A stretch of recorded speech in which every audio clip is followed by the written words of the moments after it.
Hello viewers, welcome to my channel PK creation. இன்றைக்கி பார்த்தீங்கன்னா இந்த டிசைன் எப்படி மேக் பண்ணுறதுன்னு பார்க்கலாம். இது வந்து பிகினர்ஸ்க்கு ரொம்பவே ஈஸியாக இருக்கும். அதனால தான் நான் வந்து இந்த டிசைனை வந்து ரொம்ப க்ளோஸ்அப்பில் வச்சு உங்களுக்கு ஸ்டிச் பண்ணி காட்டியிருக்கேன். ஃபஸ்ட்டு பார்த்தீங்கன்னா ஒரு 2 லைன் வந்து நான் ஜரி த்ரெட்டில் ஸ்டிச் பண்ணிக்கிறேன். நான் இன்றைக்கி ஒயிட் கலர்லேயே எல்லா மெட்டீரியலையுமே யூஸ் பண்ணியிருக்கேன். இந்த 2 லைன் வந்து கொடுக்கும்போது ரொம்ப நெருக்கமாக கொடுத்தீங்கன்னா உங்களுக்கு அந்த ஸ்டிச்சுன்றது ரொம்பவே பர்ஃபெக்டாக கிடைக்கும். இந்த மாதிரி ஸ்டிச் பண்ணிவிட்டு நான் எண்ணாட் போட்டு ஃபினிஷ் பண்ணி முடிச்சுக்கிட்டேன். இது முடித்ததுக்கப்புறமா பார்த்திங்கன்னா நான் ஒயிட் கலரில் கட் பீட்ஸை யூஸ் பண்ணியிருக்கேன். அதாவது இது வந்து சின்ன சின்ன cut pieces, small cut pieces. இது வந்து மீடியம் கூட கிடையாது, ரொம்பவே பொடிசாக இருக்கும். இந்த கட் பீடை வந்து நடுவில் இருக்கிற அந்த லைனுக்கு வந்து நான் கொடுத்துக்கிறேன். இந்த கட் பீடை வந்து நீங்கள் 2 கொடுத்துக்கலாம். கொஞ்சம் ஸ்பீடாகவும் உங்களுக்கு வேலை முடியும். ஒன்றொன்றாவும் முடிக்கலாம், ஆனால் உங்களுக்கு ரொம்ப லேட் எடுக்கும். அதனால் நான் 2 கொடுத்து ஃபினிஷ் பண்ணிட்டேன். இதுக்கப்புறமா பார்த்திங்கன்னா ஜரி லைன் கொடுத்தோம் இல்லையா, அந்த இடத்துல வந்து நான் மறுபடியும் 1 லைன் இந்த கட் பீடை கொடுத்து 1 லைன் ஸ்டிச் பண்ணிக்கிறேன். இதுக்கும் நான் 2 கட் பீடாக கொடுத்து ஸ்டிச் பண்ணிக்கிறேன். இந்த கட் பீடு வந்து உங்களுக்கு லாங் டைமாக வந்து இந்த கிளிட்டர்ஸை கொடுக்கும். ரொம்பவே சூப்பராக இருக்கும்.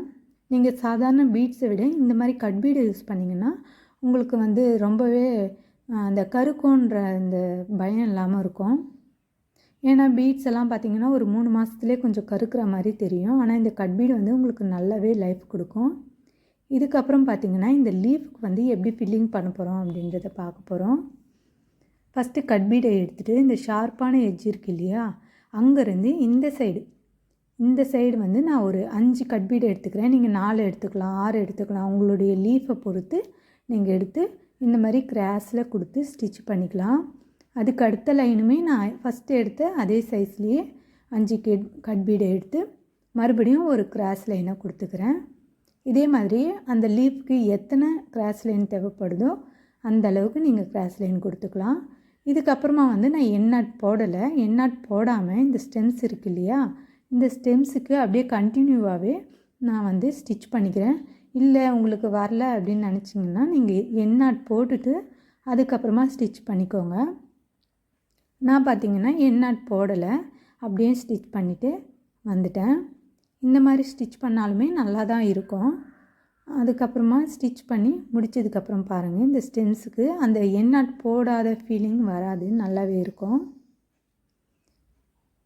இது முடித்ததுக்கப்புறமா இதுக்கு அடுத்த லீஃபை பார்த்திங்கன்னா ஃபஸ்ட்டு வந்து நம்ம கொடுத்தோம் இல்லையா, அதே மாதிரியே இந்த சைடில் அந்த ஷார்ப்பான எட்ஜிலேருந்து நான் வந்து கிராஸாக இந்த மாதிரி கட் பீடை கொடுத்து ஸ்டிச் பண்ணியிருக்கேன். அதுக்கு ஆப்போசிட் சைடில் பார்த்திங்கன்னா வேறு மாதிரி ஸ்டிச் பண்ணுற மாதிரி இருக்கும். அப்போ தான் உங்களுக்கு அந்த ஷேப் பண்ணுறது கிடைக்கும்.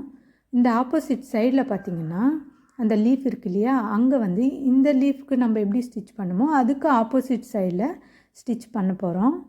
பாருங்கள், ஷார்ப்பான எட்ஜ் இருக்குது இல்லையா, அந்த ஷார்ப்பான எட்ஜிலேருந்து நம்ம ஆப்போசிட் சைடில் கிராஸாக வைக்க போகிறோம்.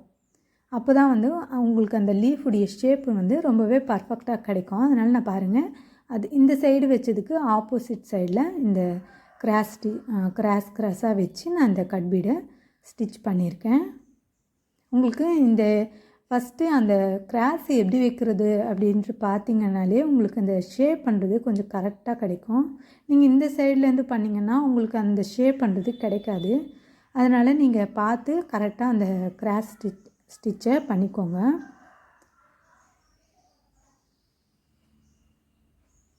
இது முடித்ததுக்கப்புறம் பார்த்திங்கன்னா இதே மாதிரியே நான் அதுக்கு அடுத்த ஆப்போசிட் சைடில் இருக்கிற லீஃபுக்கு பார்த்திங்கன்னா எப்படி பண்ணுறேன்னு பாருங்கள். இந்த சைடு நம்ம பண்ணோம் இல்லையா, அதே மாதிரியே நான் அந்த சைடும் பார்த்திங்கன்னா ஆப்போசிட் சைடில் தான் நான் ஸ்டிச் பண்ண போகிறேன். பாருங்கள், ஆப்போசிட் சைட்லேயே கிராஸாக வச்சு ஸ்டிச் பண்ணிக்கிறேன். அப்போ வந்து அந்த லீஃபுடைய ஷேப் வந்து உங்களுக்கு மாறாது. நீங்கள் ஃபஸ்ட்டு 4 எடுத்துக்கலாம், 5 எடுத்துக்கலாம். உங்களுக்கு எந்த அளவு தேவையோ அந்த அளவுக்கு எடுத்துகிட்டு நான் எண்ணாட் போடாமலே அந்த ஸ்டெம்ஸுக்கெல்லாம் பார்த்திங்கன்னா ஸ்டிச் கொடுத்துட்டேன். இதே மாதிரியே இந்த நெக்கு பூராவுமே நான் வந்து இந்த மாதிரியே கட் பீடை வச்சு இந்த ஸ்டெம்ஸையும் இந்த லீஃபையும் ஸ்டிச் பண்ணி முடிச்சிட்டேன். அதுக்கப்புறம் பார்த்திங்கன்னா நடுவில் பார்த்திங்கன்னா அங்கங்கே வந்து நீட்டாக ஒரு லைனை மட்டும் கொடுத்துட்டு பேர்லு ஸ்மால் சைஸ் பேர்லை வந்து ஒரு 3 கொடுத்துருக்கேன். இதே மாதிரியே நான் பேக் நெக்குக்கும் ஃபினிஷ் பண்ணிட்டேன். ஆனால் நடுவில் பார்த்திங்கன்னா ஒரு ஃப்ளவரை போட்டுட்டு அதுக்கு ஃபில்லிங் ஸ்டிச்சாக இதே மாதிரியே கொடுத்துட்டு நடுவில் மட்டும் பிங்க் கலரில் த்ரெட் ஒர்க், அதாவது ஃப்ரெஞ்சு நாட்டை கொடுத்துட்டேன். இதுதான் இதனுடைய பேக் நெக்கு. இதுக்கப்புறம் ஸ்லீவ்ஸ்க்கும் அதே மாதிரி நீட்டாக ஸ்லீவ்ஸ்க்கும் போட்டுட்டு நடுவில் மட்டும் அந்த ஃப்ளவரை வச்சுருக்கேன். இதுதான் இதுக்கான ஃபைனல் லுக்காக இருக்கும். பார்த்திங்கன்னா ஸ்டிச் பண்ண பிறகு பாருங்கள் இதனுடைய லுக் எப்படி இருக்குன்ட்டு. இதுதான் இதனுடைய ஃபைனல் லுக். இந்த வீடியோ உங்களுக்கு பிடிச்சிருந்ததுன்னா லைக் பண்ணுங்கள், ஷேர் பண்ணுங்கள், சப்ஸ்கிரைப் பண்ணுங்கள். அப்போ தான் நான் போடுற வீடியோ எல்லாமே உங்களுக்கு நோட்டிஃபிகேஷனில் வரும். தேங்க்யூ.